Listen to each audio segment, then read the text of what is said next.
En 2009, Bernard Skira m'a approché pour savoir si la collection de journaux satiriques qu'il avait patiemment réunie pendant des années pouvait intéresser la BCU Lausanne.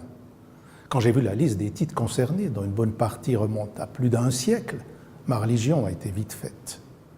Les journaux satiriques, comme leurs frères plus sérieux, sont imprimés sur des papiers bon marché. Ils sont destinés à une consommation immédiate.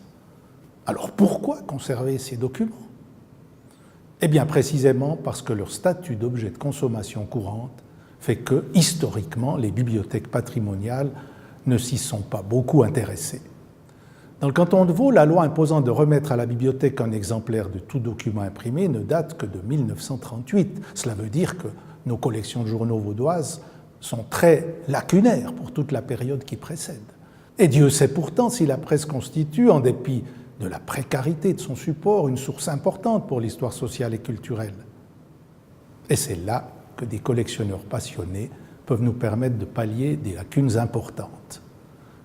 Le projet de consacrer une exposition à la presse satirique est né lors de la donation de Bernard Skira.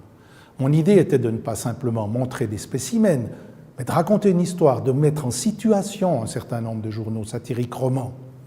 La presse satirique faisant partie de ses centres d'intérêt, j'ai approché Philippe Quesnel. Il a démarré au quart de tour et a embarqué un groupe d'étudiants dans le cadre de son enseignement. L'exposition réalisée comprend 2 volets. Une présentation d'un choix de journaux à la BCU Riponne et une exposition virtuelle avec un contenu plus développé réalisé avec le concours des étudiants. Cette mise en valeur des journaux satiriques, notamment vaudois, trouve un prolongement sur la plateforme web Scriptorium.